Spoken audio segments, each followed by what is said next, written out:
Alright guys, so today we're building a £600 gaming PC featuring one of the best AM4 processors on the market. But first, let's kick things off with the motherboard. Originally we were going to use this Jinyu B550i, which is an ITX board we got from AliExpress for £46, but we did run into some issues with enabling XMP, so we had to swap this out for an MSI B550. Moving on to the star of the show, the 5700 X3D. Now I only paid about £130 for this processor last year on AliExpress, and let me tell you something now, you're lucky if you can find it at that price. Even on the second hand market on eBay, at least here in the UK, it costs about £170. Moving on to storage, we're using this Gen 3 drive from Oracle. Sure, it's quite a budget drive and it's not the fastest, but it does come with a built-in heatsink and only cost us £41. Moving on to the RAM, we're using this 32GB kit of NeTAC DDR4 clocked at 3200 MHz. And for the CPU cooler, we're using the Thermalright Assassin X120R Digital in white. This is quite a budget cooler, but honestly it'll do an absolutely great job cooling this processor. And it also comes with some thermal paste inside of the box, which is handy for you guys that are building a PC for the first time and don't have any lying around.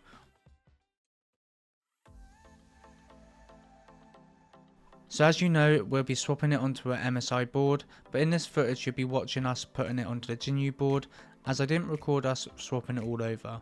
But for the MSI board, it's an MSI B550M Pro-VDH, which we got from Amazon as a used product, and it was about £71, which is about £9 less than the brand new price. Now for the case, we're using the SIT Solar Micro ATX fish tank style case.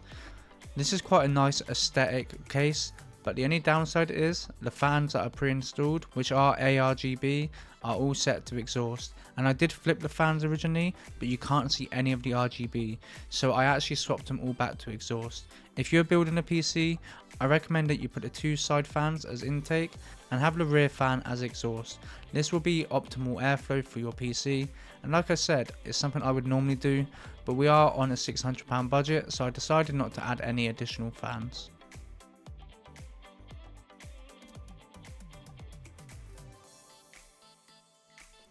Moving on to the power supply, this is the MSI Mag A650BN. This is a solid power supply that we actually picked up brand new from Amazon on Prime Day for only £37, which is about £13 cheaper than it normally goes for. And as you guys know, we often use very cheap power supplies on this channel, so at least this way we have a good power supply that has a bit of headroom if we wanted to upgrade the GPU in the future. Moving over to the GPU, we're using the MSI RTX 3060 Ti, which we got for just under £200. Now this is quite a mediocre price, and you may be able to find a 3070 for around the same price depending on where you live, but honestly for 1080p gaming and maybe even a little bit 1440p gaming, the 3060 Ti is a solid card, and I must admit this card looks really nice as well. We're also using some Formula Mod white cable extensions just to add to the aesthetic. On screen is the breakdown of the full cost. Now unfortunately we kind of went a little bit over due to the cable extensions and the Windows 11 Pro activation, which brought it over by about £15. Of course you don't need the cable extensions, but because we had to swap the motherboard for a more expensive one, it did put us slightly over the £600 budget. Now let's kick things off with Fortnite on performance mode, and I will apologise because I completely forgot when benchmarking that I had music playing, and obviously I don't want to get copyrighted, so I had to mute all the audio for Fortnite. Now our average FPS was absolutely amazing. We were seeing over 400 FPS. Our 1% lows and 0.1% lows were a little bit lower than we'd expect, and this is simply because with Fortnite you need to play a few games for all the shaders to compile, which actually improves performance and will drastically improve your 1% and 0.1% lows. And I know that if my good friend Klitak is watching this, he is definitely cursing me and saying, bro, you need to compile the shaders. But with Fortnite it can take a few hours for things to fully settle and for all the shaders to be compiled, and I didn't have that kind of time in this benchmark. But overall the game wasn't very stuttery. We did have slightly lower 1% lows and 0.1% lows, but overall a really good experience on Fortnite with this configuration. Moving over to Counter-Strike 2, we played at a medium preset and we were seeing nearly 400 FPS, so we could definitely up the settings if we wanted to. However, we just wanted to maximize our FPS as much as possible.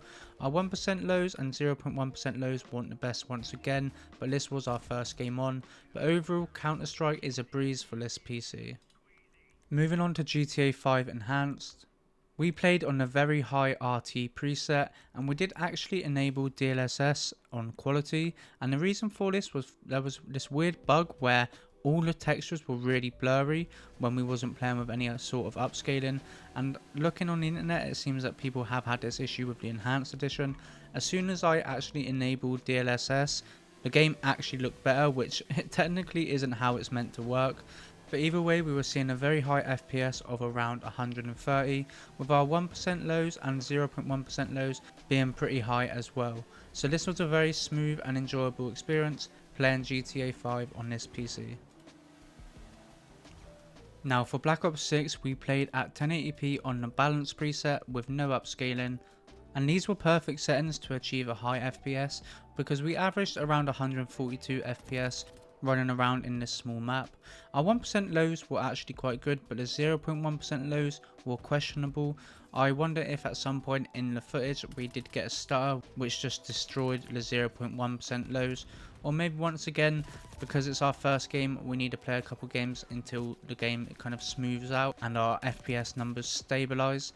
But either way, Black Ops 6 was a breeze on this PC, and I think Black Ops is one of them games you could tweak a lot of settings and achieve even higher FPS without destroying visual clarity. Now for Cyberpunk 2077, we played at 1080p on a high preset with no upscaling, and honestly it was a very smooth and enjoyable experience, with our average FPS being close to 100 and our 1% and 0.1% lows being pretty close to that as well, which indicates that there was very little stutters or hitches.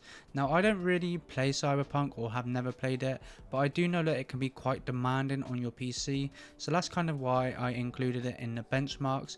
It is quite a nice looking game with really good graphics and textures, and it's good to see that on a £600 gaming PC we could be playing this at a high FPS with very good settings and have no issues whatsoever. Now moving on to our last game, we played Marvel Rivals at 1080p on the high preset with no upscaling once again.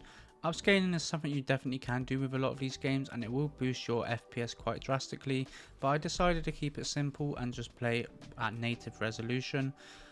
Now overall on these settings, I was pretty impressed with the performance, averaging close to 100 FPS, and once again with this being a game that you could probably tweak a lot of settings to actually improve the performance quite a bit.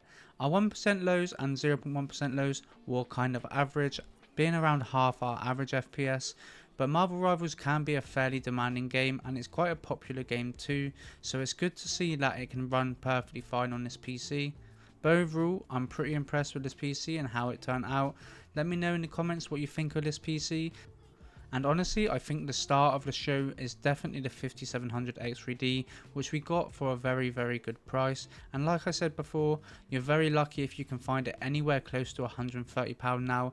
I actually purchased this CPU at the end of last year, just before Christmas, when AliExpress were having a lot of sales and deals on. But since then, the prices have shot up nearly double on AliExpress, so it makes no sense to be buying them on there, and you're much better off buying them from a local retailer or somewhere like Amazon. But anyway, I hope you all enjoyed the video, and I'll see you all soon.